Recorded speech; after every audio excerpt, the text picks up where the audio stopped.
is Ryan here, and I have a question for you. What do you do when you win? Like, are you a fist pumper, a woo-hooer, a hand clapper, a high-fiver? If you want to hone in on those winning moves, check out Chumba Casino. Choose from hundreds of social casino-style games for your chance to redeem serious cash prizes. There are new game releases weekly, plus free daily bonuses. So don't wait. Start having the most fun ever at ChumbaCasino.com. No purchase necessary. VGW Group. Void where prohibited by law. 21 plus. Terms and conditions apply. With so many options, why choose Arizona State University? For me, the only online option was ASU because of the quality. Their faculty was really involved with their students and care about your personal journey. The dedication to my personal development from my professors, that's been extremely valuable to me. Earn your degree from the nation's most innovative university. Online. That's a degree better. Explore more than 350 plus undergraduate, graduate, and certificate programs at asuonline.asu.edu. Live at lunch. You are looking live. Live at lunch. Live at lunch with Ott and Hanny on 104.5 ESPN, Baton Rouge. What the hell's going on out here? Now, here's Jimmy Ott and Charles Hannegriff. Yeah, for some reason or another, you sound a little taller on radio. Is it live? Is it live? Is it live? Is it live? From the Queen Casino, downtown Baton Rouge, and the DraftKings Sportsbook, welcome to the Monday edition of Live at Lunch, 104.5 ESPN Baton Rouge. Charles Hannegriff, Max Gocher will be with us later on in today's show. Also, Jordan Kinchin's back in the studio. Jimmy remains on vacation, be out for a couple of weeks. We are not on YouTube today because we are on the gaming floor here at the Queen. Be back on YouTube tomorrow. Ken Trahan from CrescentCitySports.com will be with us a little bit later on today, too, to talk about the opening of Saints training camp, which kicks off on Wednesday. It's starting to feel just a little bit like football season. If we can get into the camp portion of this, everybody in the NFL will be in camp by the end of the week. A couple of teams, several teams actually, are already in training camp, and we're just less than 2 weeks away from LSU starting camp as well. So we're ready for this another indoctrination of the beginning of football season. You know, media days, and you get the camp starts. That's where we are right now. So we'll be talking about the Saints for a summer weekend. There was a lot going on this past weekend. The Dustin Poirier fight down at the Smoothie King Center, which when Max is in later in the show today, we're going to talk about, was a phenomenal show for Louisiana.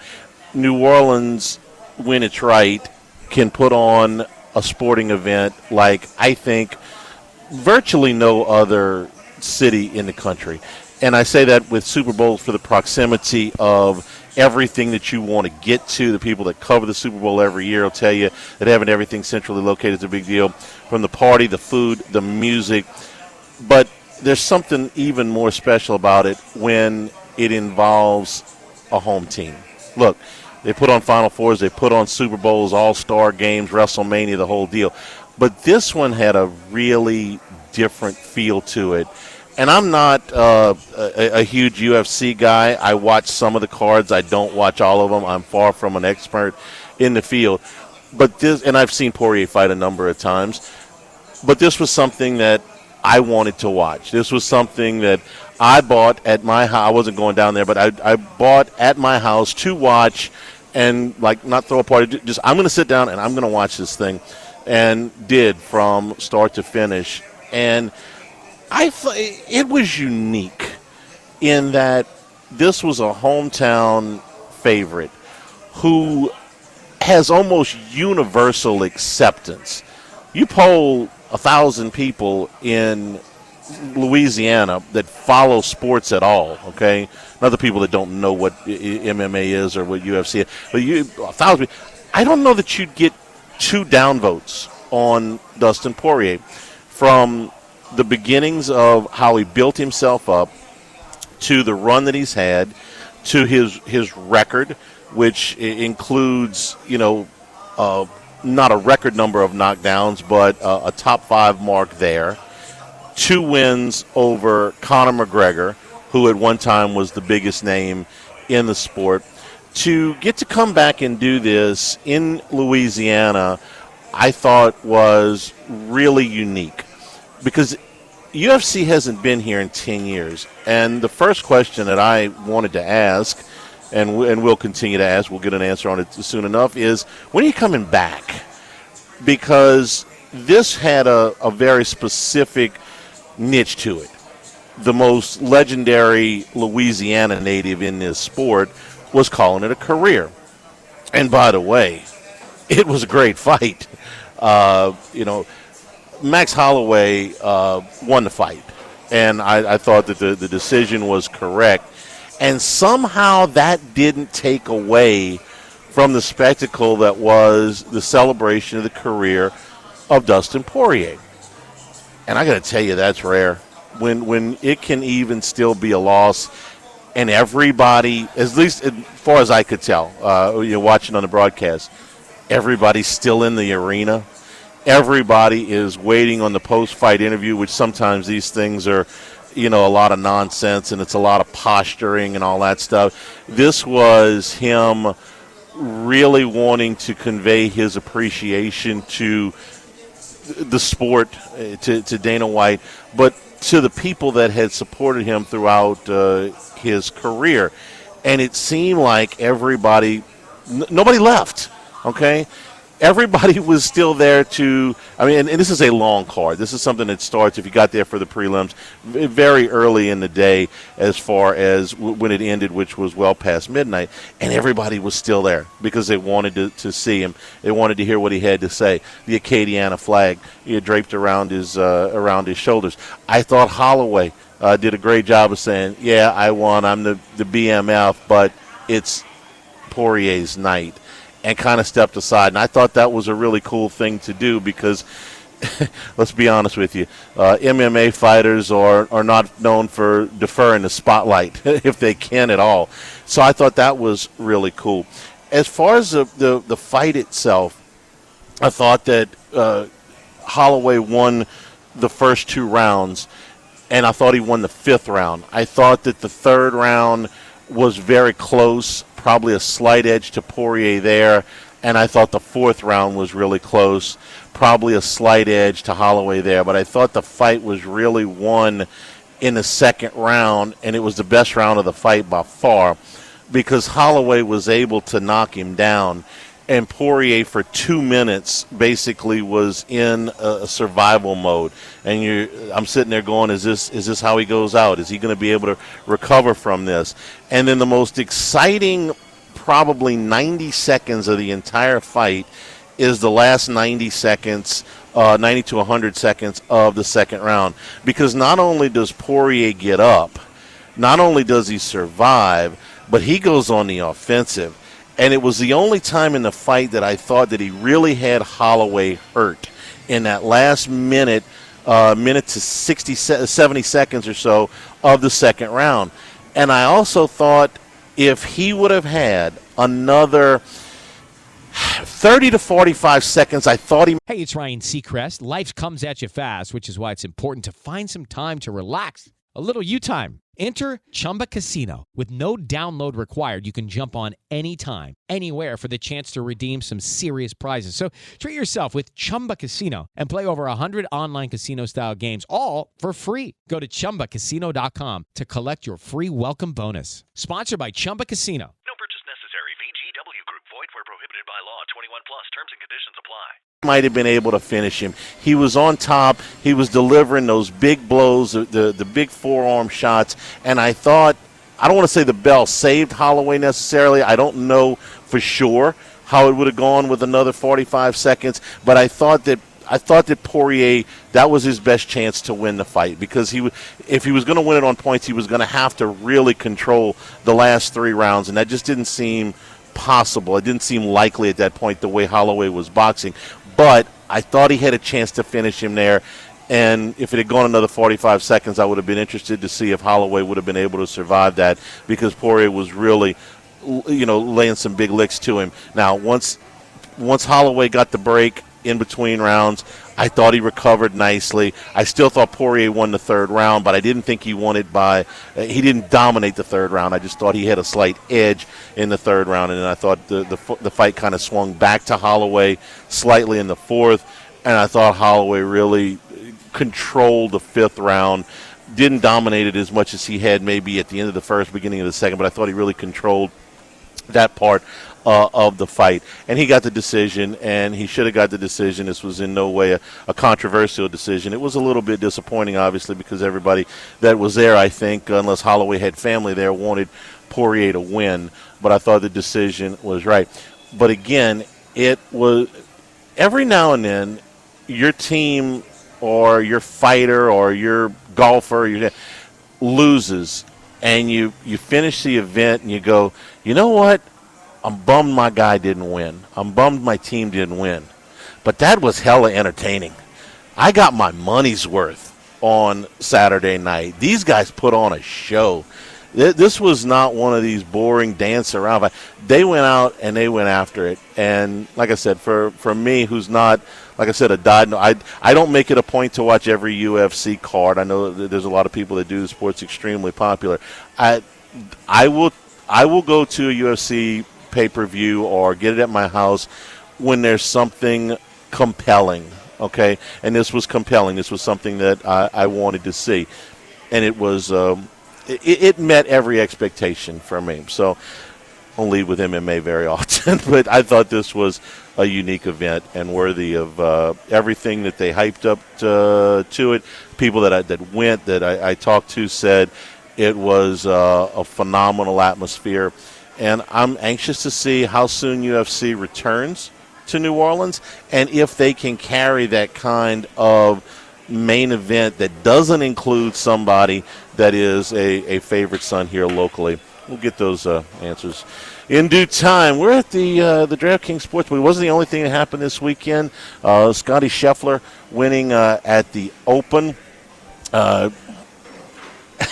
Whereas the MMA fights met every expectation, the golf was largely a Scotty Scheffler exhibition for most of the weekend, but we'll get to that. We're going to talk some Saints today. ESPN's rankings came out today. We don't take these for gospel, but it's another opinion, and it's pretty much what we've been saying all along. So just settle in. LSU has one of their legendary voices retire, and our friend Dan Bornay announcing his retirement as LSU's longtime PA announcer going back into the mid-'80s. There's been some moves in both college and the NFL here that have just come across.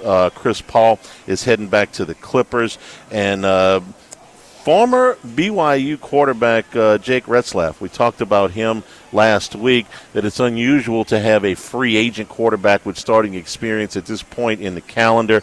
Retzlaff had his problems at BYU, but the charges were dropped. He was still going to face an honor code violation, was going to cost him better than half the season, and so he opted out and is now going to take his talents to, can't believe I just said that, Tulane. Retzlaff is on his way to Tulane following what they're calling a background check, but it looks like he's headed to New Orleans, so we'll get into that. We are here at the Queen, best place to come and watch, the best screen of any of the sports books, with such a great job done by the staff here, making sure that every game that you want is on here. Some horse racing is on, the golf is on, basketball is on. Its WNBA was on this weekend. You can watch every one of the preseason games that are coming in here. Those will be starting in a little over a week. And, of course, once we get into season, we'll be here every other weekend for the NFL for Football Sunday. So it's a great place to come over. Head over, get some good food right across the hall. Full-service bar, which is where we're sitting here right on the main floor. Downtown Baton Rouge, DraftKings Sportsbook at the Queen, live at lunch. 104.5 ESPN Baton Rouge. Don't forget my friends over at Go Chevrolet in LaPlace, and then Go Chrysler Dodge Jeep Ram in Plaquemine. The Go Automotive Group, my buddy Lee Carney and the great team over there. Man, the Silverado trucks, the Colorado trucks are outstanding. How about the SUVs? ultra popular Tahoes and Suburbans. I got the Trailblazers, the Blazers, the Traverse Equinoxes as well. Some of our cars like the Corvette, Camaro, and Malibu. We've got electric vehicles as well. Take the short drive over to Laplace like I did, and I don't just talk about the vehicles from Go Chevrolet. I drive a Chevy Tahoe that I got from Lee Carney over at Go Chevrolet. My buddy Lee, go check him out over at Go Chevrolet in Laplace.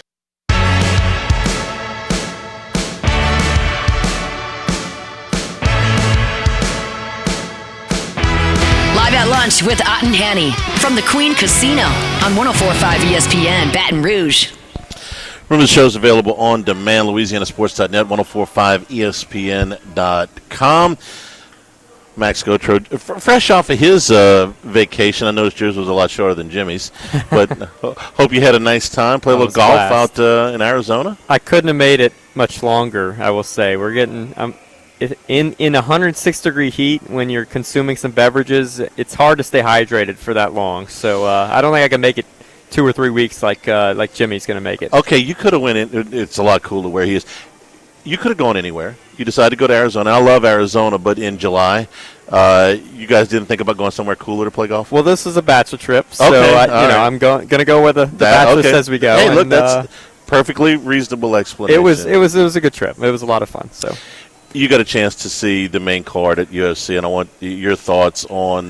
You heard the Open. You had another show to do this morning, so you're coming in a little bit late. But you heard what I thought about the fight. What did you take away? Because you've seen way more UFC cards than I have. Yeah, we've seen some retirement fights before where they'll make the fighter watch a video afterward. It is Ryan Seacrest here. There was a recent social media trend which consisted of flying on a plane with no music, no movies, no entertainment. But a better trend would be going to ChumbaCasino.com. It's like having a mini social casino in your pocket. Chumba Casino has over 100 online casino-style games, all absolutely free. It's the most fun you can have online and on a plane. So grab your free welcome bonus now at ChumbaCasino.com. Sponsored by Chumba Casino. No purchase necessary. VGW Group. Void where prohibited by law. 21 plus. Terms and conditions apply. Times they're not necessarily the main event. I liked the video. I thought the video was cool. Yes, and they produced that very well. Throughout the whole week, they treated this with a lot of respect. It was all about Poirier, despite the fact that there was a BMF title belt on the line. Despite the fact that Max Holloway was defending the title and is a very well liked fighter in the profession to begin with, right? It was very bizarre just to hear any boos there, which made sense because it was the hometown Poirier. They were going to root against Holloway, but even that, it was kind of a subtle boo. It wasn't a very loud one because Holloway is one of the favorites of the UFC, and it was unique. It was certainly unique in that it was such a celebration, and it felt like regardless of how the fight was going to go, it was going to be a real celebration. I guess if Poirier was knocked out, it would have been a little different because he wouldn't have really been there for the end of it. But yeah, the fight was exactly. I mean, obviously we hoped that Poirier was going to win, but they're wars. They're wars. These two guys are in wars. Specifically, Poirier has been through some wars throughout his career. He's only 36. He could continue to fight if he wanted to, but he wants his wits about him for the rest of his career. You'd rather go out much earlier than you have. There are other people in his division, other fighters who have held on too long. Tony Ferguson, a legend of the game, he's just losing fights left and right nowadays, and it's sad to see when something like that happens. He could still fight at a pretty high level in this division, the best division, the most competitive division in the sport, but ultimately this is the first time that he's lost back-to-back fights in his career. He's a little bit slower in terms of volume. We've seen that the last few fights of his career when he's had some young up-and-comers as well. Benoit Saint Denis, who he beat, but he's just not as quick, not as fast as the rest of the division. And so he had his moment. The second round, I thought he won the second round late. The bell probably saved Holloway, despite the fact that Poirier was a little tired, kind of sitting on him. But he had a great position, and Holloway was rocked. No doubt. Holloway's rocked worse than Poirier was earlier in that round. Poirier spent about 2 minutes of the round on his back. Correct. Okay. And he rallies in the last, like I said, 60 to 80 seconds of that round. You gave him the round. I'm watching this. basically, who do I think won the round? And I said, well, Holloway had the advantage for longer in the round than Poirier did, but Poirier may have had a bigger advantage for the time that he had in that last portion of the round. That's what, to me, matters the most in judging. And look, the only one of the three judges gave that round to Poirier, Sal D'Amato, who I oftentimes very much disagree with.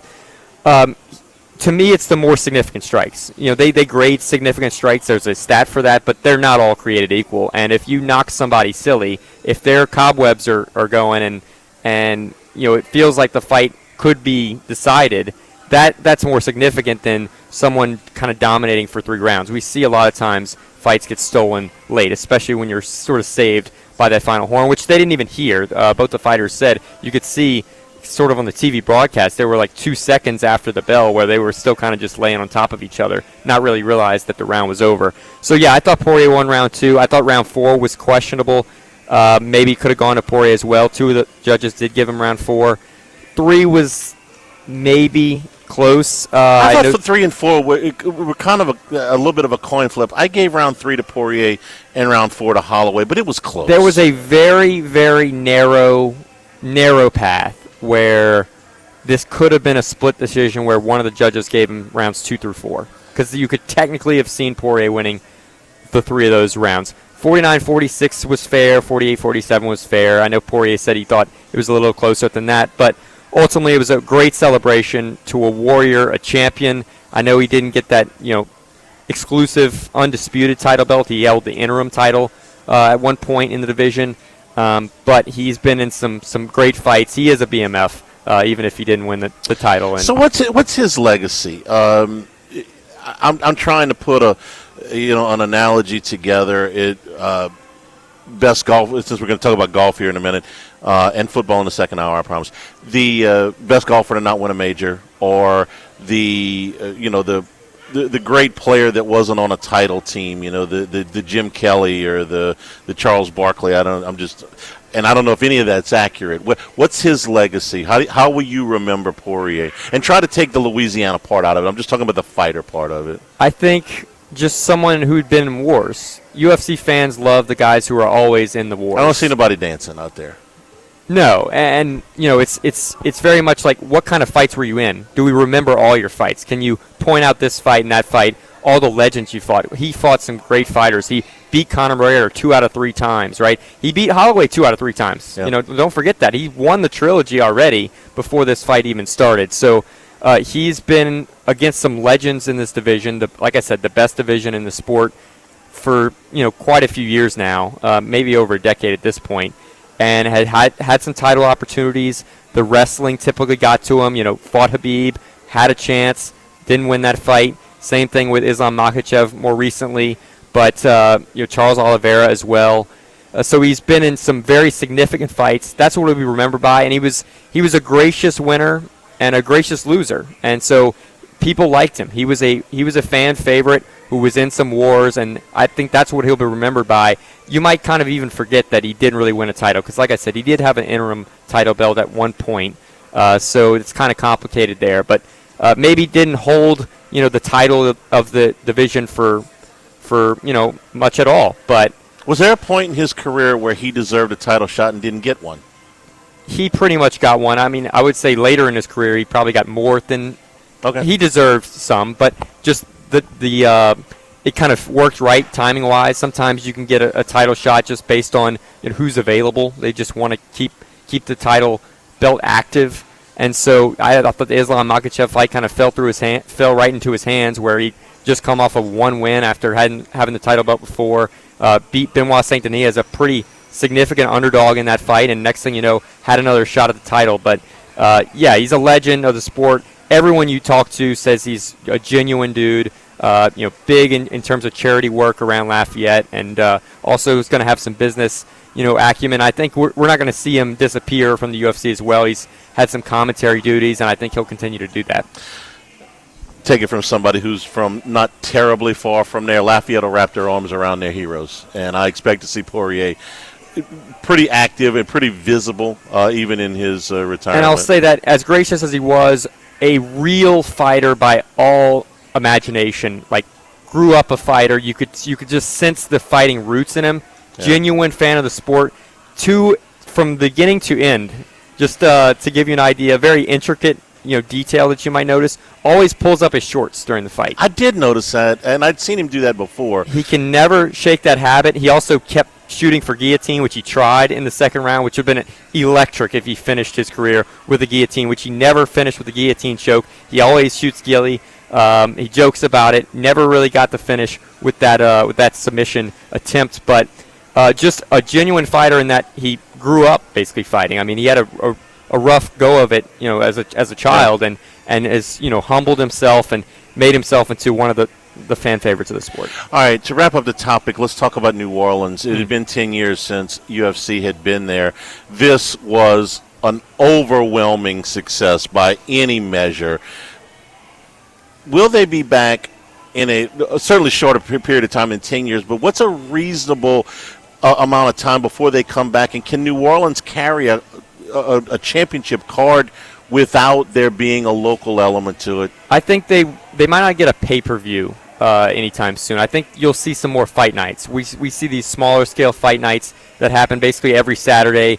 The one last week, the week before was in Nashville, right? I think they'll get more of these events where, hey, they showed that they can fill the arena. It was the highest grossing event at the Smoothie King Center, I believe. So, it was a smashing success for New Orleans. They got plenty of support by the tourism department. The governor was very involved in this. They very much wanted this to be something that returns to the sport. Dana White was very complimentary afterward, talks about how the fans, just love their sports here. He's always going to say that, when they go to a new sport. So, I would expect maybe in a couple years you might see some sort of event back here. But yeah, it was glowing success. The fights delivered. There were a lot of finishes, especially earlier on in the card, which I didn't get to watch all those. You had two other Louisiana fighters did win, Brendan Allen and then Carly Judas in the first fight of the night. She's a growing star, so it's not like you have no more Louisiana connections here. Derek Lewis was born in New Orleans, so I guess if you wanted him to fight in a New Orleans card, you could as well. There's some other connections to the state, so it was a great success, like you mentioned. I don't just mean to blow up the tires or anything like that, but 10 years was way too long for it to not be in a city like New Orleans. I just will say that they go a lot of different parts of the world, right? So it's not like you're just competing with other cities in the U.S., Vegas, right? You're going to Abu Dhabi, they're going to Dubai, they're going to London. So it's not going to be like, right away 9 months from now, but I do think we'll see it a lot more sooner than later. Today's show brought to you by Coastal Capital Advisors, your full-service financial planners. When you're planning for retirement, you need some specific advice for where you are in life, how old you are, what is your income level, when are you looking to retire. Coastal Capital Advisors will work with you if you have business partners, your legal team, tax professionals. They're going to make sure all of your retirement goals are in line. They'll work for you, and I know for sure because they've been working for me for a long time. Contact Philip Fontenot and his staff. He's part of the 337-981-1376. Online, it's coastalcapitaladv.com. Advisory services provided by New Age Advisors, member FINRA SIPC. We'll move on from the MMA stuff, although it was a terrific card and a terrific fight for Poirier this past weekend. We will be back here at the Queen, live at lunch, 104.5 ESPN Baton Rouge. All right, don't forget our friends at Total Maintenance. Total Maintenance, one of South Louisiana's oldest and largest AC and heating companies since 1980. It's hot. It is very hot. So if it breaks down, something is just not cooling properly, call 480-1000. 480-1000. Service today, every day, means same-day service. You'll never sleep hot with you call Total Maintenance at 480-1000. Call today, get service today. We're a factory-authorized dealer for Carrier, American Standard, Dakin, and Rheem products at Total Maintenance. We're authorized dealer for Generac and Cummings generators. Now is the time. We're right on the cusp of storm season, so now's the time to get those generators installed. And we're covering both Metro Baton Rouge and New Orleans areas, but not compromised in either because we have completely different staffs and offices for both. Breaks down. Call our friends who support the show, 480-1000. 480-1000, Total Maintenance.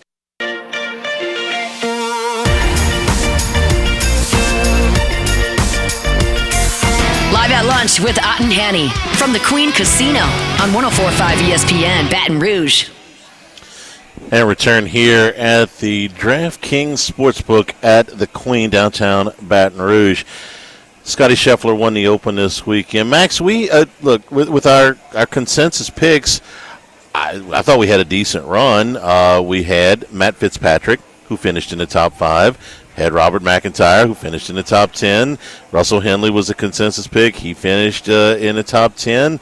I mean, that's pretty good. You gave a bomb on Matsuyama, who I think was 90-1, and ended up finishing in the top 20. But Scotty Scheffler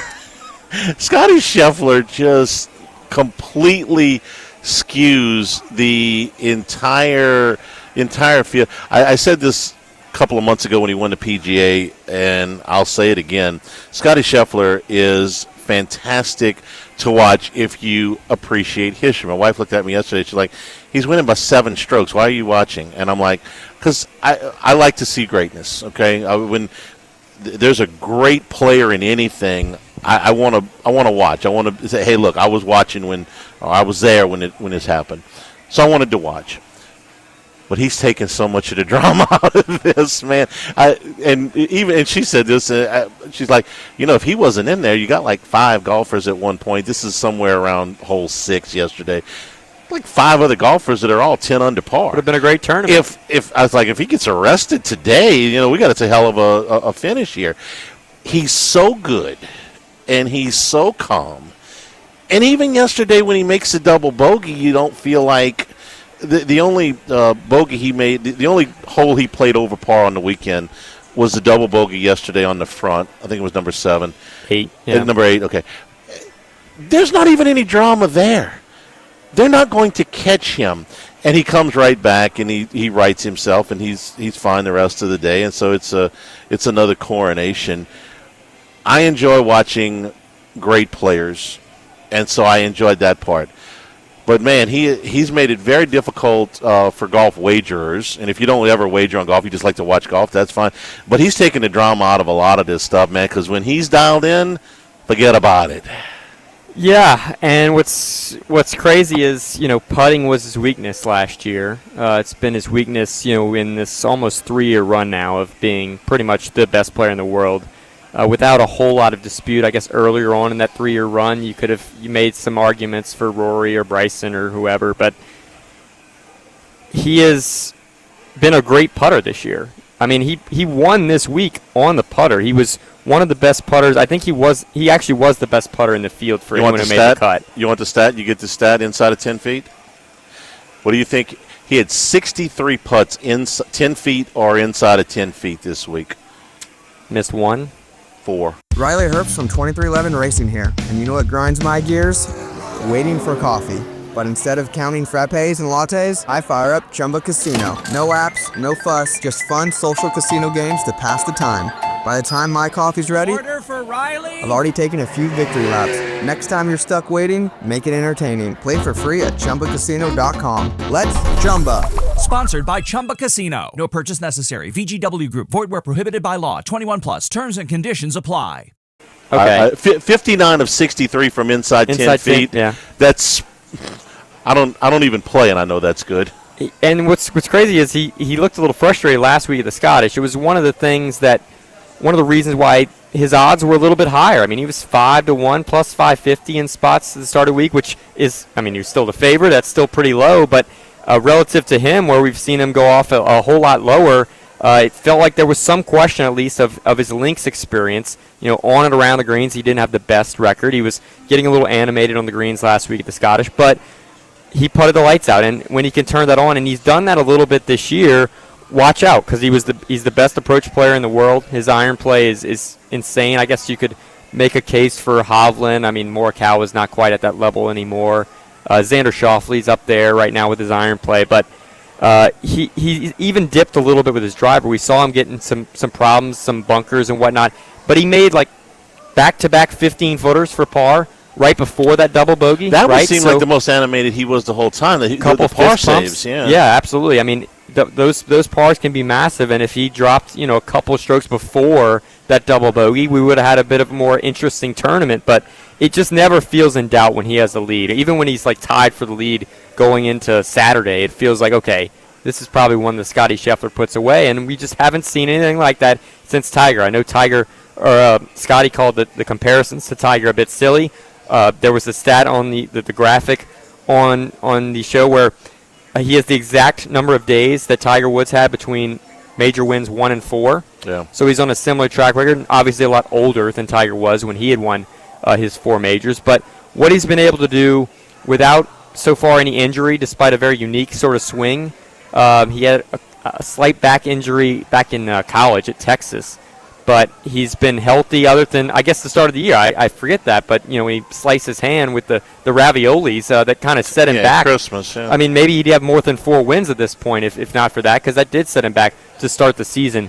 He is on an incredible record, and it's starting to think about, it seems like the career Grand Slam seems inevitable for him, right? He's already got 3 of them. It seems like he'll get that 4th.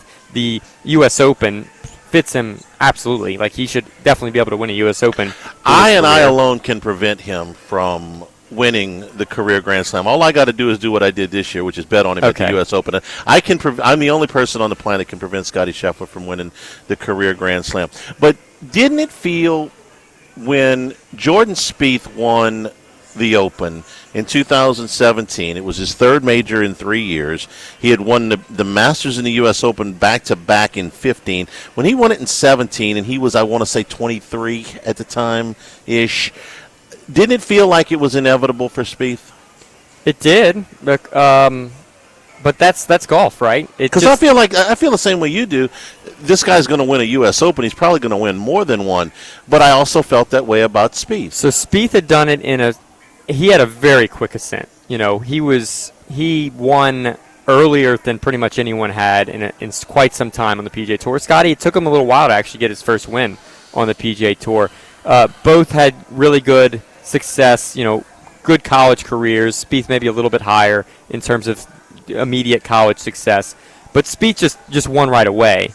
And, I mean, his major, he won a major in his 2nd Masters start. He'd come runner-up the year before to Bubba Watson. So this happened so quickly that the flame out, wouldn't be quite as surprising as I think with Scottie. And I love Jordan, but Scottie's now done this for 3 years. This is a more tenured run than Spieth had, than a Jason Day had. Dustin Johnson was more, easily, along there. Brooks Koepka kind of comes out of nowhere and wins a major. It felt like U.S. Opens and PGAs, but he seems to suit any type of course. So this is not something that feels sustainable since Tiger Woods. There's nothing as sustainable as this. The 3-year run is what makes it more compelling to me because we've seen other guys dominate for a year. Okay. I remember Curtis Strange won back-to-back U.S. Opens. Nick Faldo won back-to-back Masters, I believe, or it was 2 out of 3. I remember when Nick Price was the number 1 golfer in the world when the golf simulators were coming out and he was all over the place.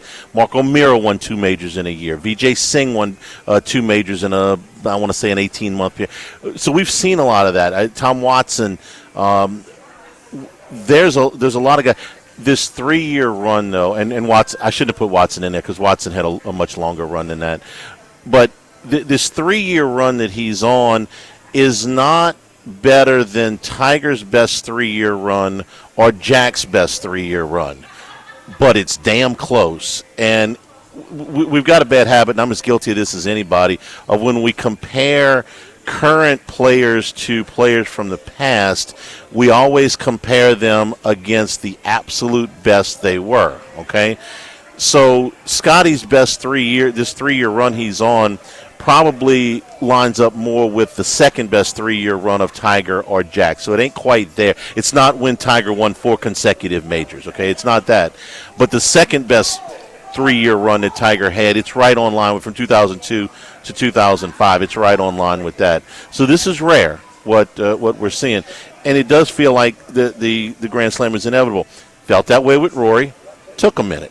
It felt that way with Spieth. He has fallen off. I'm honestly not sure he's going to win it. He's got to win a PGA championship. I don't know. That's no longer a certainty to me.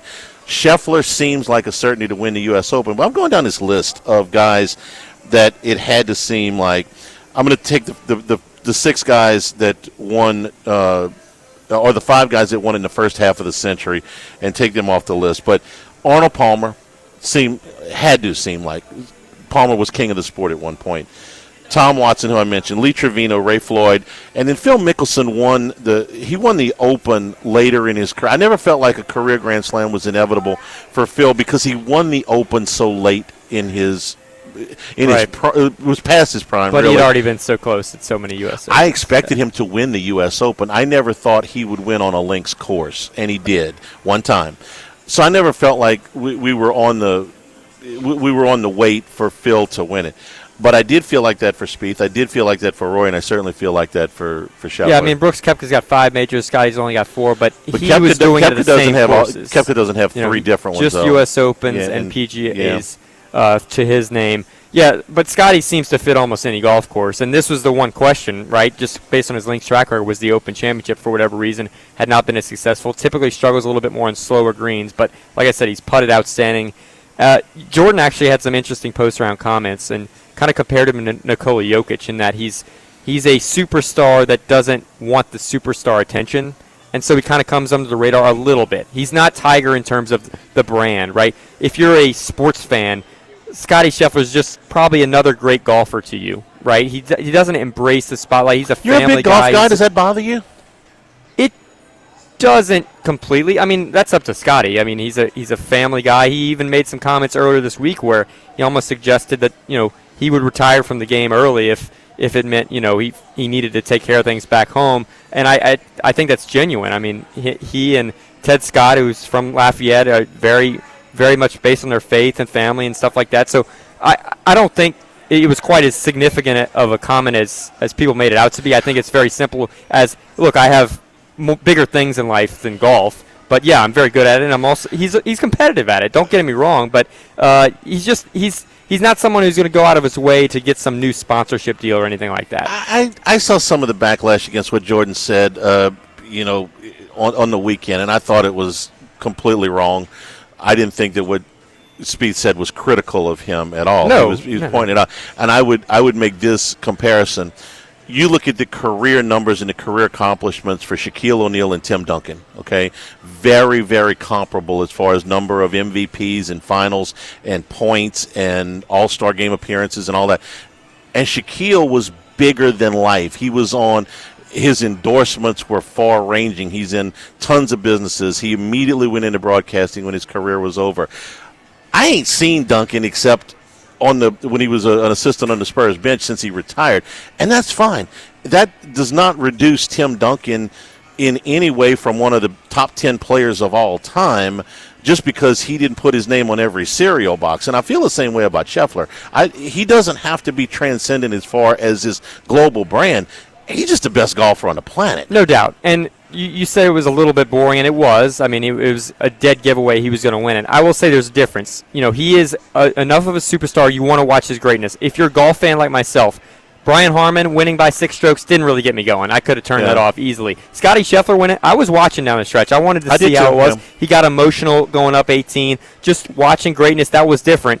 However, I just don't know that a normal, very casual sports fan just flipping channels between different sports would say, oh, Scotty Scheffler's up by 6, I got to watch this. Tiger Woods was different that way. If he was up 15 at the U.S. Open, you were watching him go down the stretch, and Scotty just doesn't have that personality.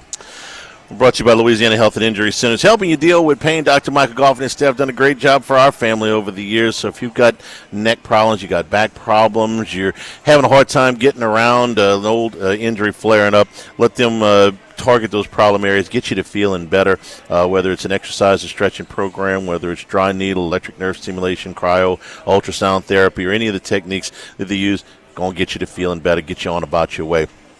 Airline Highway, Plank Road, Jefferson Highway near Drusilla, Dr. Michael Goff, Louisiana Health and Injury Centers. Live at the Queen, live at lunch, 104.5 ESPN Baton Rouge. United Community Bank, the local way to bank big with locations from Baton Rouge to Golden Meadow. We've been serving the people of Southern Louisiana for over 50 years, including their newest branch at Burbank and Bluebonnet. Our great team at United Community Bank, Heath Meir, Nicole Glover, Prentice Wilkes, Hunter Creed, David Campbell, and David Henry. You know, running a business can be difficult enough without the right relationship with your bank. With United Community Bank's local business bankers, you're not just a number, you're a partner. United Community Bank, member FDIC, equal housing lender.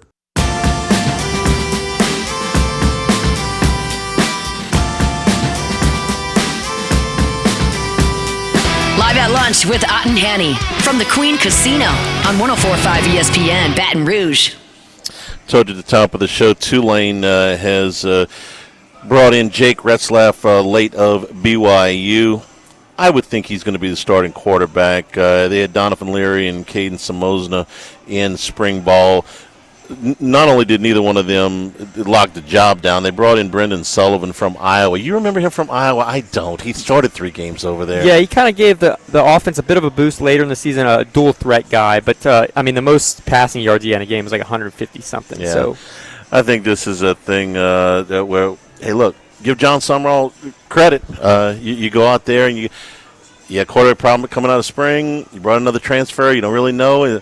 This guy's available. Go get him. We were looking around at maybe Tennessee gets this guy Retzlaff, and sure enough, it's Tulane. If it had been earlier, maybe they would have made a bigger play. They took the cat from UCLA, and I think that was what they had to go with.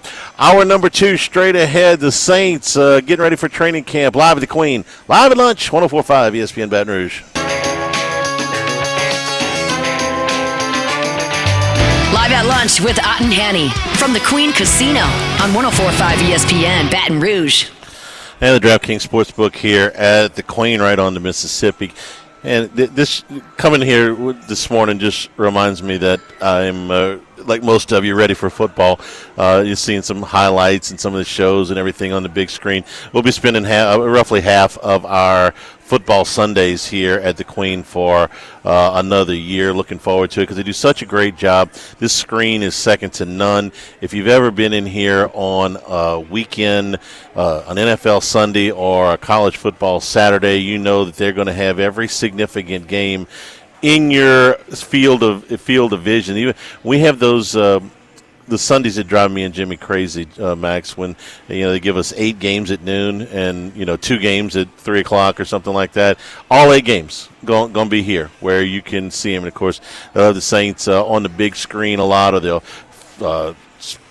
spotlight other games here on the big screen. You're always going to get the games that you want and then some here at the Queen. Saints 5.5-point underdogs at home in their first game against the Cardinals. I actually, since I was in Arizona, there were a couple Cardinals fans I talked to. Asked them what the team looks like. They're not all the biggest fans of Kyler Murray. They say he plays too many video games. Not the greatest leader. He's a big guy on Twitch and stuff like that. But they do like Jonathan Gannon, their coach, who's, I think, in his second season now in Arizona. So 5.5-point dogs on the road against New Orleans. That's Remind me, that's more than it was when the schedule came out, if I remember. As I understand it, that has been the most backed team in Week 1 so far in the early markets. It's Arizona. We've seen that line move from, I think, 3.5 to 5.5. This is just me. When the schedule came out, I think if you were outside this market, the schedule came out, 3 weeks after the draft, 2 weeks after the draft, that the people here thought, okay, this is a competition, or after Carr retired, it's probably a better timeline for this. The Saints will bring in a veteran quarterback if you're outside the market. They'll go sign Carson Wentz. They'll go sign Teddy Bridgewater. They'll go sign Mason Rudolph or whoever. And the Saints didn't do that, which is exactly what I thought the Saints should have done, which is roll with the young guys. Let's see what you got. Maybe you got it. Maybe you don't. But find out for sure. Because we're not going to find out anything about this team if Carson Wentz or Mason Rudolph or Teddy Bridgewater is quarterbacking them. So that's where I think it comes from, because now you're going to camp with no wins as your starting quarterbacks. That hasn't happened since the 2001 Carolina Panthers. Hello, it is Ryan, and we could all use an extra bright spot in our day, couldn't we? Just to make up for things like sitting in traffic, doing the dishes, counting your steps, all the mundane stuff. That is why I'm such a big fan of Chumba Casino. Chumba Casino has all your favorite social casino-style games that you can play for free anytime, anywhere with daily bonuses. So sign up now at ChumbaCasino.com. That's ChumbaCasino.com. No purchase necessary. VGW Group. Void where prohibited by law. 21 plus. Terms and conditions apply. Okay, so I think that's where that's coming from, right? With that point spread movement. Yeah, I think they're going to have to start somebody who has never won an NFL game, no matter who it is. I will tell you, if you look at any quarterback list where they're ranking, teams' quarterbacks, I feel like whatever the Saints are doing is kind of how it's phrased. They don't even know who it is at this point, and they're just putting them dead last. So they're universally around the NFL no matter which team you're a fan of, viewed as, oh, they're just doing something at quarterback. That you don't even know what they're doing. Isn't that fair? Yes. I mean, I think it's very fair. You not only do you not have a quarterback on your roster that has a win in the NFL, you don't have a roster that includes a quarterback that's a first-round pick. So if you're starting a season and you say, the Vikings, okay, J.J. McCarthy's never won a game. They got a pretty good roster around him. But he was a first-round pick. Somebody, and if the Vikings wouldn't have taken him, he would have gone to some other team somewhere in that area. So if you've got a young quarterback that went in the first round, you're going to get credit for that, even if the guy ends up he can't play. The Saints don't have that.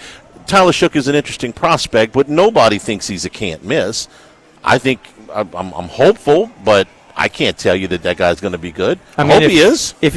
Would you rather the Saints quarterback room or what let's say the Browns or the Colts are doing, right? The Browns are going to have probably Joe Flacco or Kenny Pickett start the season, and then maybe you'll see a younger quarterback, whether it be Dylan Gabriel or Shador, make some sort of appearance. The Colts have Anthony Richardson or Daniel Jones. I think you're at the bottom of the list in terms of quarterback rooms. You're hopeful that the ceiling is very high, but right now that's where you got to start. The Browns are in a unique position because of the Deshaun Watson contract, okay? If you have all of your resources available to you and you end up with that, then you're just a ridiculous front office, which the Browns have been accused of. But if you go out and you make this trade for what at the time was a top 10 quarterback in the NFL, and now you're left with the repercussions because his game has gone to pieces, his life has gone to pieces, I'm going to give you a little bit of a pass. At least, I shouldn't say I'm going to give you a pass because we knew about the off-field stuff when they made the trade. I was praying that the Saints wouldn't take him, but at least I understand it from a football standpoint. I didn't know that his game was going to go to hell too. Okay, in addition to the other field stuff. The Colts just took a guy that they shouldn't have taken as high as they did, and that's not a second guess. When they took Anthony Richardson, it's like, this is a huge risk. We weren't the only ones saying that. This is a guy who's got a dozen starts in college, has real limitations in the passing game, is a freakish athlete, and now that he's not panning out, they're bringing in a veteran who is on his best day, maybe in the middle of the league, on his best day. So they're kind of screwed, too, because they've invested a first-round pick and it didn't work out. I'm just happy that the Saints are going to see what they've got here so that if it doesn't work, they can move along. So to answer your question of which of those quarterback situations would I want the most, I want the Saints because it's an unknown. If I'm in Cleveland, I know what I got in Joe Flacco. I got a veteran at the end of the line. Kenny Pickett is a journeyman backup. And the two draft picks, I don't know if either one of them can play. Much later than Chuck. Yeah. If I'm the Colts, I know they've made a mistake on Richardson. I don't think he will ever be an upper echelon starter in the league. I think he can stick around in the league because he's a damn valuable backup because you can put him in, he can do some stuff. But do I ever think he's going to be a frontline starter in the league? I don't. And I know Daniel Jones won't. But I've seen enough of him. So I'd rather be in the Saints' position, knowing that the Saints will probably finish with a worse record than either one of those teams. But just that standpoint is why the Saints are getting so much money against them in Week 1. No, that's right. And every list we have seen in this offseason, they won't use the R word down there. They don't like to rebuild. No. You are in a rebuild, whether you can call it whatever you want. Forced into it. You have a new coach. You have a blank quarterback room. You have a blank canvas, okay? Paint the picture. Maybe beautiful, maybe a mess, but go ahead and do that. And then the rest of your roster, okay? And they are, by the way, they have been operating for the last several months like a rebuilding franchise. They didn't trade draft picks. They didn't go crazy in free agency. Couple of contracts I wasn't wild about, but they didn't go on this restructure binge. And after this season, they will be able to get some of these bad contracts off the deal. So every list they're going to be on this summer, quarterback list, power rankings list, primetime games list, odds to win the division, the Super Bowl, co-favorites. Co-favorites to have the fewest wins. Yes, they are last in every one of those. So it did not surprise me when I saw today, as the teams trickle into camp here at the beginning of the week, that ESPN did their roster analysis. Max, did you see this? We haven't gone through every one of these lists over the years because it's over the summer because it's kind of depressing a little bit, and and Jimmy goes, oh, because he knows that they're not very good. But this is ranking the NFL rosters, ranking the starting lineups. I didn't even have to look before I knew where the Saints were going to be ranked out of 32 keep teams. Scrolling, huh? No, they were going to be 32, yeah. and they are. And that was no surprise to me at all. But what I did try to do is looking at the other teams before that.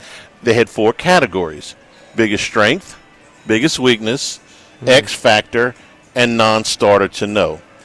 Now, before I looked at what ESPN had written for the Saints, I was trying to do this in my head, and so I'm like, biggest strength, and I'm like, okay. It's been a question for 2 years. Let me think about this for a second, and I'm like, I got nothing. Everything is on the come, man. The offensive line might be a lot better. That's the answer. Oh well, that's what I landed on too, but that supposes that Jones, the Kelvin Banks is going to be a good starter at left tackle. And Fuaga is going to be better at right tackle than he was at left tackle. His pass block stats were worse last year than I thought. He was in the bottom dozen or so in the league. So it requires both of those guys to be good, where we don't know that for sure. It requires Trevor Penning to be good at guard, which we don't know for sure. It requires Eric McCoy to stay healthy, which he hasn't the last 3 years, and it requires Ruiz to play at the level that he played at 3 years ago instead of last year. That's a lot of maybes, man. You got 2 first-round picks. Fuaga, I do think. I got 4 first-round picks up there. Yeah, or I guess more recent in the last 2 years. Yeah, good point. Yeah, Fuaga, I think Saints fans maybe overrated his season last year. He was good, not great. Good for a rookie. It was good because he wasn't the absolute disaster that Penning was before. But going to by comparison, he looked better. Going to right tackle, I think he will be a very good right tackle in this league. I think he'll be fine. I don't think he is a bad player at all. And he will be more comfortable because that's where he's played his whole college career. You've pushed, I think, along with many, that Penning should play at guard. We'll see him at left guard. And I don't know if he can play guard, but I know he can't play tackle. And they've made their decision that they're not, stressing him long term, right? They've declined his options, his team options. So, I just think that's the strength. I don't know where else you're going to look. I mean, what are you going to do? Wide receiver room? Are you going to look at linebackers, even though they're older? I can't look at the wide receiver room because I don't know if Olave can stay healthy. He's had 5 concussions, man. That's serious. Rashid is as fast a guy in the NFL when he's healthy. Is he going to have lost a step off of this? I mean, he's a straight speed guy. So I don't know. The running back room, I think, is well below average. The secondary is a lot of maybes. The 2 linebackers are good. Davis is older, but they're good. I mean, I would have probably said that. ESPN said it's their defensive line because Carl Granderson, 3rd most tackles in the last 2 seasons at his position and 14 sacks. Those aren't bad numbers. They put some money in Chase Young. He's been kind of hit and miss. And then this is where you lose me. Cam Jordan played a smaller role this season. He still leads the NFL in sacks since 2012. Well, I love Cam Jordan. Love the guy, okay? Hope he stays in New Orleans for the rest of his life and is an ambassador for the team. Can't wait to see him go into Saints Hall of Fame. Can't wait to see his name go up in the Superdome on the wall. Hope he gets into Canton. He's not been the player, okay? And then they have the gall to mention Isaiah Foskey, who has about as many tackles as you and I do the last couple of years. That's the strength, okay? Yeah, so edge rusher. Okay. Edge rushers. Yeah. I said defensive line. Yeah, I should have said. Carl Granderson is the strength of that unit, but I will go back to the I don't know how that would be the biggest strength, to be honest, Charlie. That seems just completely wrong. I couldn't disagree more. The last 3 years, I think they've been bottom 3 in pass rush win rate, which is, just are you getting the quarterback in a timely manner? You're making the point for me. They don't have a strength. You got to make it up. I guess I am making up a line. Granderson's a nice player. I'm kind of forcing O-line to be the strength. Yeah. I think it is, but I'm sort of projecting a lot there. So biggest weakness is quarterback is unknown, so that's going to get the thing, but I could come up with some other ones. X factor for 2025, and let's take the quarterbacks out of this for a second because the quarterbacks are the most obvious answer here. I got 2 X factors that I'm curious to see. I want to see if Alontae Taylor and Kool-Aid McKinstry can be adequate to hopefully above adequate starting corners in this league. Taylor's shown some flashes, and especially when he's been in the slot, even as a pass rusher at times, he's made some plays. And there's other times where it's been not as good. Kool-Aid's going into year 2. That, to me, is the next factor. Both of those guys were drafted high enough to where you expect them to be starters. I don't know that either one of them will be great players. So that's one. And then the second one is it running back? Yep. Is there a running back behind Alvin Kamara who I think can hold this down for another year? I would have never extended the contract, but okay. I don't like Kendre Miller at all because I don't think he can stay on the field, has not to this point. He's missed more games than he's played in 2 years. Maybe that's just a New Orleans thing. I don't know. So I don't like him at all. And everybody says he's got so much potential. I say, get on the field, and I'll see at that point. But until you get on the field, and maybe Dennis Allen didn't like him, and maybe that was part of it. But look, you got a clean slate here with the new coaching staff. So get on the field and show me. I'd love to be wrong on this. I do kind of like Devin Neal. Totally. I thought he was a nice player at Kansas. I thought that there was, there's something that you can for where they got him and what they have invested in him. I think he's got some interesting upside, but it's not like I expect him to be Barry Sanders. Okay, I just come in and play 17 games. That's what I like. They signed a defensive lineman this weekend named Jonathan Bullard. He was at Minnesota last year. You know what my favorite number about Jonathan Bullard was last year? 17. You know what that was? Number of games he played. That's important. Yes. Yeah, Kendre Miller, come on. Yeah. Come on. He does have a new coach, and look, a new coach that wants to run the ball, right? Mm-hmm. We've seen that with Kellen Moore, but I'm a big fan of Devin Neal. I think he will emerge as the group. You got some veterans on the back end that might make the roster. Clyde, Cam Akers are part of the team at this point, so we'll see what shakes out in the whole depth chart. But, yeah, I think Neal will win the job. I think Kendre Miller will, of course, get a lot of play just because people think highly of him. And I understand it, and maybe it was just a Dennis Allen thing, but he's got to show it this year. It's over for him. So that's the beginning. Saints open camp on Wednesday. We're going to talk with our friend Ken Trahan at the bottom of the hour from Crescent City Sports.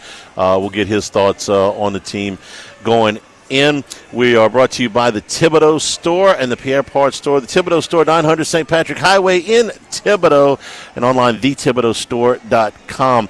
If you're getting the back patio area spruced up as we get towards the latter part of July, make sure that the grill is one that you get from the Thibodaux Store because you get a huge selection, great pricing too, all the way from your regular small grills all the way up to the big green egg cookers. Also, griddles, jambalaya pots, crawfish pots available at the Thibodaux Store. Huge selection of Cypress furniture. You want this for your back patio area, benches, gliders, swings, all of those available at the Thibodaux Store. And if you've got those home improvement projects, they can help you out. They'll save you some time. They'll save you some money. All you have to do is ask for help. You can avoid hiring a handyman or a contractor for some of these smaller jobs. Save yourself some money. Again, the Thibodaux Store, 900 St. Patrick Highway in Thibodaux, open daily until 5:30. And online, it's thethibodeauxstore.com. Live at the Queen. Live at lunch, 104.5 ESPN Baton Rouge. Don't forget our friends at Relief Windows. If your homeowners association requires wood windows like mine, no better people to call because you get the best of both worlds. The builder wants something that's going to last. Yes, we do too. But the architect wants something that is going to prioritize what looks better. We want that too. But you also want it to be functional also. It is functional. I love my Relief window. When the weather is really nice, roll them open in a medium room, man. Enjoy the open air. And they look great. They're functional, and they are built to last. They're built to last because it's RLS wood by Geldwin. Unlike your average wood, which is treated on just the surface, it's treated straight through the core, offering unparalleled protection against rot, water saturation, and termites. These wood windows from Relief Windows are built to last. Check out all of their products at reliefwindows.com. Relief Windows and reliefwindows.com.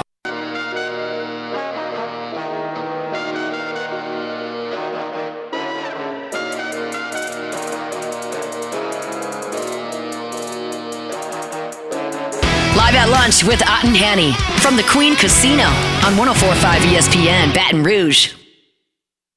Back here at the Queen live at lunch. Charles Hanniger from Mexico, Jimmy out on vacation right now. Big Ten Media Days taking the spotlight today.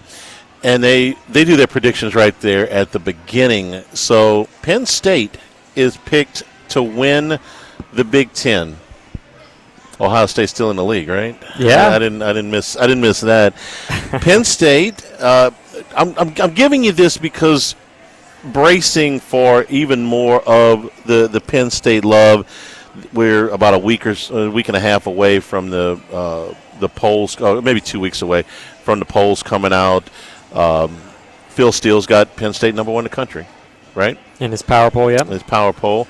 They are predicted to win this league over Ohio State. Penn State hasn't won the Big Ten since 2016. You were going through one of these lists a little while ago about top coaches that Bill Connolly did. He's got James Franklin in his top 3, I think.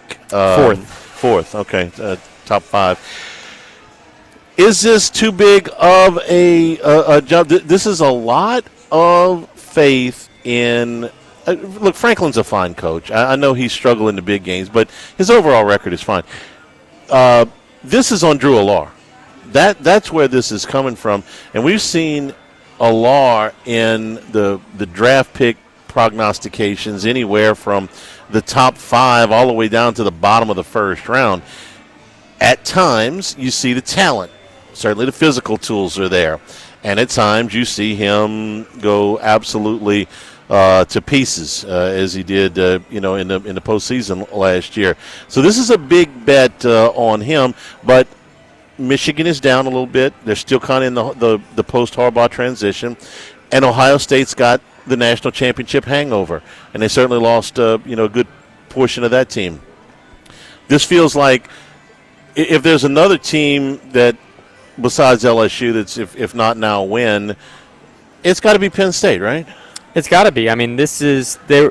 You say it's about Aller, and I agree. I mean, it's all about the quarterbacks a lot of times in these preseason rankings. But they return 9 offensive starters. Nicholas Singleton and Kaytron Allen are back, so they were a run-heavy team. They kind of set up the pass through the run, and they returned both their star running backs. Sure, they lose their top 3 receivers. Tyler Warren, of course, the most notable of those. But they just have everybody coming back when Ohio State. And, I guess Michigan's already in a reset, but Ohio State's going to reset here. As I look at it, my research seems to suggest the last time that Michigan or Ohio State was not favored in any preseason poll in the Big Ten would have been 2011 when Nebraska just edged out Wisconsin that year to win in 2011. But it's certainly in 2011. Okay. Yeah, I looked up that season. It ended up being Michigan State and Wisconsin in the championship game. Wisconsin won in the Big Ten title game. Nebraska went 9-4 that year. But that's the last time we saw Ohio State and Michigan kind of out of the fold. So it's been 14 years, and we'll see what they can do defensively. They returned 6 starters on that side of the ball. But yeah, the pressure's on James Franklin, who's already faced a lot of criticism from his own base. He gets booed and he gets a little feisty with them. He's willing to kind of speak up and got into some confrontations with the student section, I believe, as recently as last year. But the pressure will certainly be on James Franklin this year. If they don't get to the playoff, I would expect that would severely heat up, considering the playoff suits Penn State more than anybody.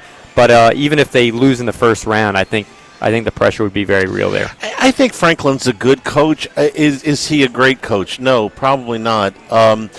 If James Franklin is your coach, you're going to win a lot of games. Penn State has won a lot of games. They just have. I mean, the last 3 years in the league, they are 22-5. Okay, anything wrong with 22-5 except that you're beating the Northwesterns and I was going to say Indiana, but they were really good last year. The Purdue's, etc. And maybe you're not, and Minnesota's, Maryland's. Nice teams, bowl teams. But whenever you play Ohio State, whenever you played the really good Michigan teams, those are the teams that you haven't been able to beat. Penn State's been in this league since the early '90s, and they've only won the league twice. that may be a surprise. As big a brand as Penn State was, now the Paterno scandal was right there, in the middle of all this. But they've only won the league outright twice. The last time they did it was 2016. They got to feel like, hey, yeah, we're supposed to be 3 monster brands. Hate the word brand. 3 monster brands in that league: Ohio State, Penn State, Michigan. Wisconsin's. Can we add Oregon? They've got a bit of a brand. They do play Penn State this year. They're in the Big Ten, aren't they? Yeah.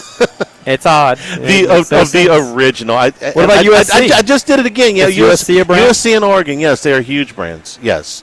Okay. I'm sitting here doing this, and I'm looking at the list, and I'm like, yeah, it's the Big Ten before last year, I guess. 3 big brands. Now, you're right. You're adding 2 big brands. Oregon won the damn league last year. Yep. Okay. Penn State has not beaten Ohio State in the last 8 meetings. 2016 last time they won. They haven't won in Columbus, which they do travel to the Horseshoe this year. They haven't won since 2011 there in Columbus. So that's going to be a huge game for them. That's November 1st. Both teams off a bye. Do you like the quarterback? Aller, I would put him below Klubnik and Nussmeier and maybe Sellers. I think he's good, but Sellers is a good one because he got the All-SEC nod on Friday, which surprised us a little bit that he got it over Nussmeier, especially when you look at last year's numbers. I know he was hurt for a portion of that. I see more in Aller as a pro quarterback than as a college quarterback. Okay, and that's fair too. If you were giving me my choice of Sellers or Aller, I'd take Sellers. But I'm high on him. I think the potential for growth is really there with Sellers. I'm not sure that we're going to see a much different version of Aller than we've seen before. I mean, he's sitting on 28 starts or something like that, somewhere in that area, 28, maybe 30 starts now.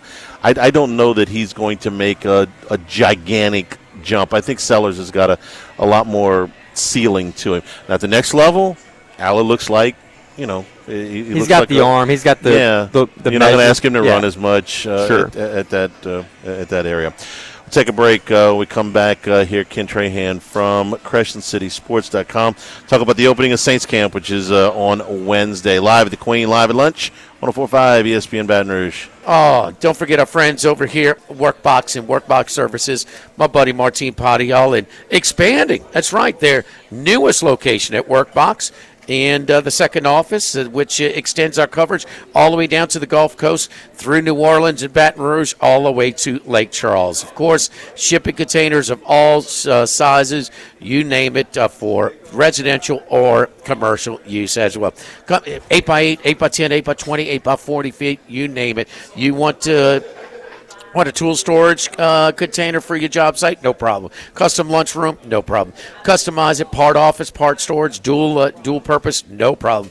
Custom safety storage near the plant? No problem. Our great staff, Martine Sr., Martine Jr., Hannah, Brandy, and Chris. Workbox and Workbox Services, 343-4886 and WorkboxLLC.com.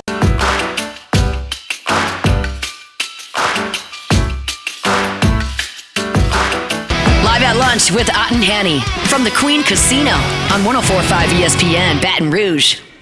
And return here at the Queen live at lunch. We bring in now the boss over at CrescentCitySports.com, the general manager of the Saints Hall of Fame, our friend Ken Trahan. Kenny, good to hear from you today. How you doing, sir? I'm doing fine, Charles. Thanks for having me. All right, 2 days out from the start of Saints training camp. I've kind of weaned myself off of looking at preseason predictions and win totals and power rankings and all that stuff, because none of that's going to be tremendously uplifting right now. So I kind of know the situation that the Saints are in and what this season's about. What are your expectations? What do you think going into camp? Well, it's a good thing you don't look at those things, because they're last pretty much across the board. So that's pretty much the narrative that exists, and I don't buy that. They're not going to be good. I don't expect that to be the case. If they did, then you've got a coach of the year, right? So my guess is that they're probably along the lines of similar to where they were last year. I think 5 to 7 wins. If they win more than 5 games, it's progress, given the circumstances, especially since you had to move on from a veteran quarterback and have to go with unproven quarterback or quarterbacks in the process. So I think they're a little better than what's being led on. I don't think they're outstanding at any individual position. I think the most intriguing spot for them is offensive line. It could mark the most significant improvement of any aspect of their team if things work out the way they think they will. If Banks turns out to be a hit at left tackle, Laga can play right tackle where he was good in college.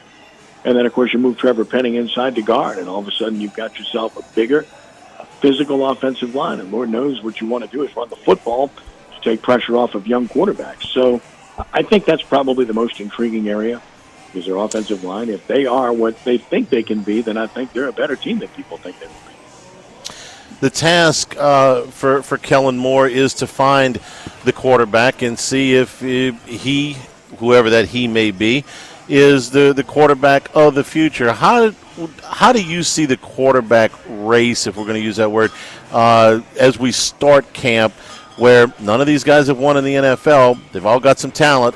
How do you see it? Spencer Rattler's matured as a person. He's matured as a player. I think the organization is impressed with where he's at, and because of that, he's made it a competition.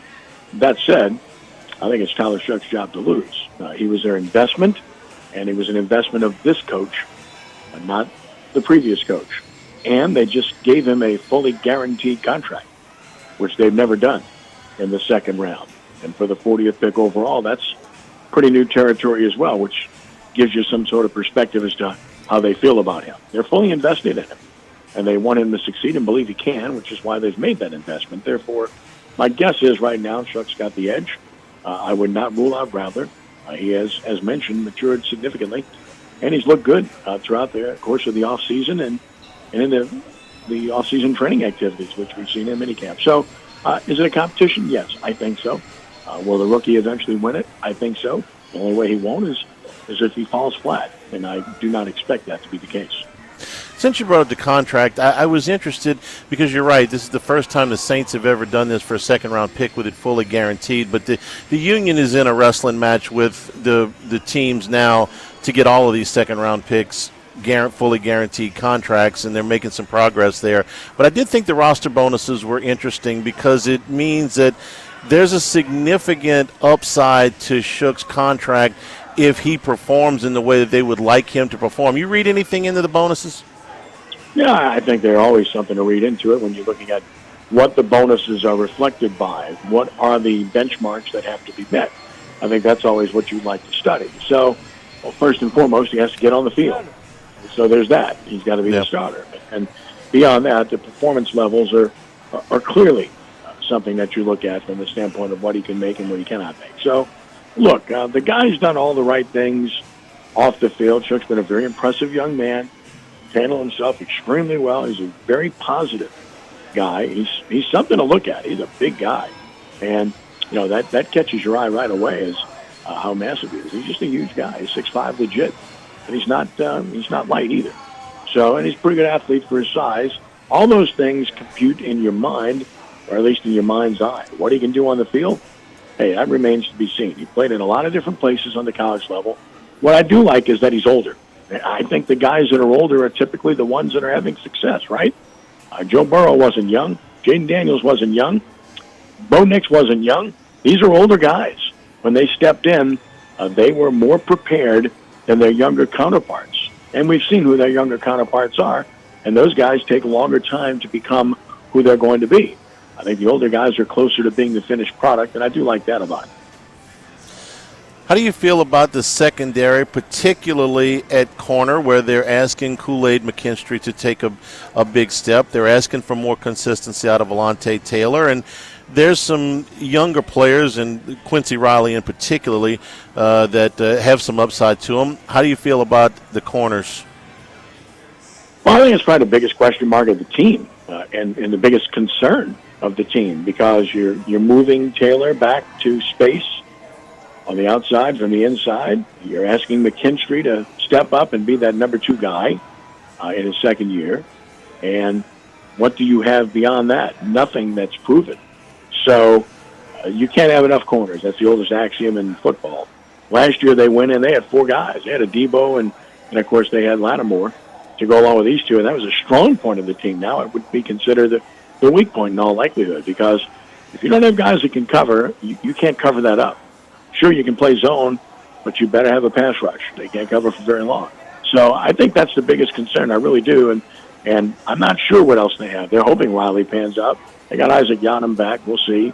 So, and they have a couple of guys that are what you call flex guys, flex between safety and cornerback. But again, it doesn't necessarily compute to being effective. So I think that's probably the biggest concern they have on this team right now. Up front, we may very well see some odd fronts from this team. They brought in Gottschall to play essentially the nose tackle position, and I don't know quite where that leaves Brian Brzee, but there's some talent in there, particularly when you look at from a pass rushing standpoint. There's some hope there. What do you think the Saints' defensive line looks like schematically, and anybody you expect to make a jump? Well, they brought in a lot of guys. They brought in Bullard, most recently, a veteran player. Brought in Jonah Williams, a veteran player. They already have veteran players, Saunders and Shepard. Of course, Cam Jordan is still there. Carl Granderson is a good player who's out there. Isaiah Foskey's yet to prove himself, but he's there as well. And as for Brian Brzee, I think he's a flex guy. I think you're going to play something on the outside. He's athletic enough to do that. He's certainly big enough. The thing about Brzee is, he's very good to very good pass rusher. Especially for a defensive tackle and for his size. But he wasn't real good against the run. So I think the feeling is that they flex him and they play him outside. He's going to be effective being able to rush the passer, and maybe playing the run won't be as big of a deal, being blocked by guys that are different type athletes. So I think they look at him as being a guy that they can flex, but they have a lot of options there. And the fact that they brought in two veterans to go along with Gottschall, who they signed, tells me there's going to be upheaval. I think a couple of guys that were here last year are probably not going to be here. And look, if that happens, you understand it completely. Maybe it's with good riddance attached to it because they were no good against the run last year. So if you're not good at the point of attack, what's the purpose in playing back the same game you played last year? I think it doesn't serve much purpose. Therefore, I think that's why they addressed it. We all know what Gottschall is capable of doing. And more than anything else, he can occupy space and help hold up the point of attack and give linebackers a clean look. And, of course, that's what they're hoping for with the guys they brought in as well. So I think it's a big room, the defensive lineman room overall.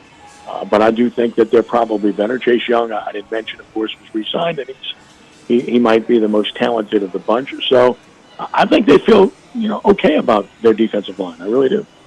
And do we think that they will be primarily an odd defensive front? Yeah, it remains to be seen. I would think they probably will. Everybody's fixated on this 3-4. When you say that, it's not traditional. When you think 3-4, we're not talking about, the Saints and the Dome Patrol. Swilling and Jackson, the four linebackers with Sam Mills, Vaughn Johnson, Pat Swilling, and Ricky Jackson, which was a traditional 3-4 with three down linemen.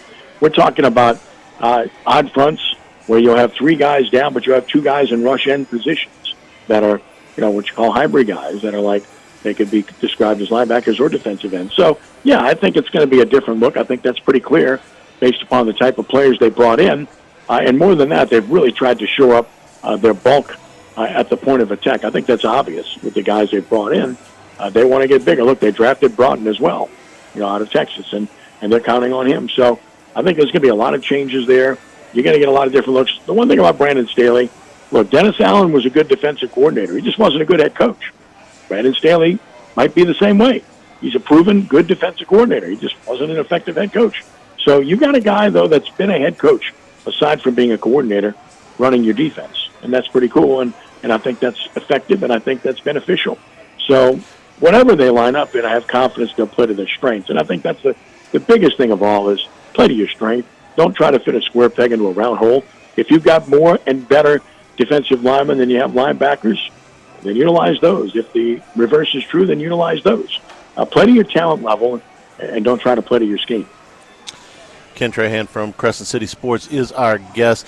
Ken, what are your takeaways having covered now Kellen Moore as a head coach here for roughly 5 months going into camp? What have you learned about him? What do you take away from what you've seen?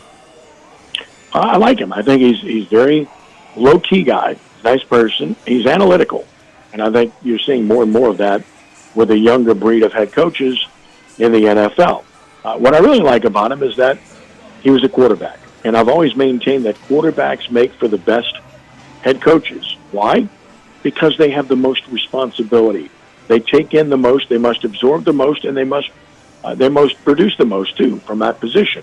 And that goes not just with the physical part, but with the mental part.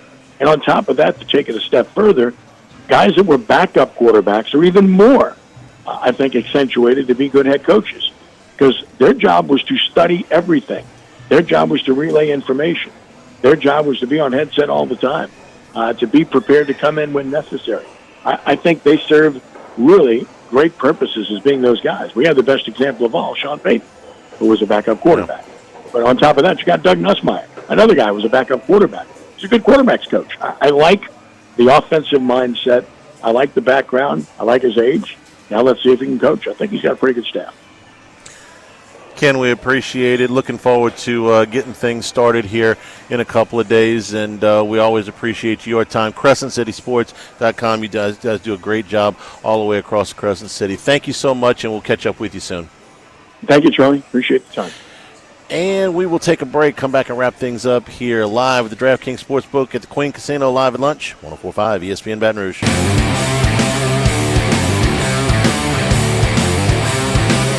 Live at lunch with Ott and Hanny from the Queen Casino on 104.5 ESPN Baton Rouge. And today's show brought to you in part by Total Maintenance, AC and heating, generators, electricity, plumbing. Total Maintenance, your one-stop sales and service shop for all of these needs. One of South Louisiana's oldest and largest AC and heating companies. Their slogan is service today, every day. So nobody's got to go to sleep hot. Full-service staffs in both New Orleans and Baton Rouge. An authorized dealer for Carrier, American Standard, Daikin, and Rheem AC units. Generac and Cummins generators for all your electrical and plumbing needs as well. In Baton Rouge, 480-1000. In New Orleans, 841-3300. Service today, every day at Total Maintenance. Sunbelt Media also today. UL Lafayette picked to win their division in the Sunbelt. James Madison is picked to win the overall conference. UL Lafayette got 6 votes to win it. James Madison got 11, so they are picked to win in the Sun Belt West. 14 teams in the Sun Belt. Now, I want to send our best wishes out, to 2 folks for different reasons. One is Dan Bornay, the longtime public address announcer at both Tiger Stadium and at the PMAC. Dan announced his retirement on Friday. I'll have a lot more to say on this tomorrow. But what a terrific run he had. Dan's a friend, and we're gonna miss him. But he did a great job. The voice that was synonymous with both of those stadiums really since I've been going to games. I attended a few games when Sid Crocker was still doing it, but most of my life has been with Dan Bornay. And there's a few that stand out. His accompaniment to the Loyola Marymount basketball game is the one that stands out to me as much as any. 148 to 141, and that basketball arena that day was something that I'll never forget. And from a football standpoint, one of the ones I'll remember the most is when LSU was playing Florida in 2007, which remains certainly one of, if not the best game I've ever seen in person at Tiger Stadium. And during the break, he announced that USC had lost, which sent everybody into even more of a frenzy. So congratulations to Dan on a great career. Like I said, I'll have more to say about that tomorrow. And then to Ben McDonald, who had an accident in a deer stand over the weekend. They were moving a deer stand, repairing a deer stand, whatever it was, and he took a fall 25 feet. And they put it on social media, him in the hospital bed. And Max, my man, did not know what had happened. Yeah, and look, this could be a fatal fall. Okay, we've had people fall this distance before. Many dangerous deer stand incidents. Yep. He did not have any recollection when he was doing the video. He says, "I don't fall out of trees." No, apparently the stand collapsed or whatever. So he did come back with an update yesterday that he is doing well. He's got some broken bones and stuff, but best wishes to our friend Ben McDonald. Thanks to the folks here at the Queen for being our host here today. Tomorrow we will be at Doe's Eat Place on Government Street in Mid-City. For Max, for Jordan, I'm Charles Hanniger saying thank you and good afternoon. Stay tuned for Hunt Palmer on 104.5 ESPN Baton Rouge. Bubba Wallace here from 2311 Racing. Funny thing about being fast, you end up waiting a lot. First to show up, first in line, then just waiting. Me, I rev up Chumba Casino. With over 200 social casino games, no slow lanes here. Why sit around when you can spin? I'm already racing. Your turn. Play for free at ChumbaCasino.com. Let's Chumba. Sponsored by Chumba Casino. No purchase necessary. VGW Group. Void where prohibited by law. 21 plus. Terms and conditions apply.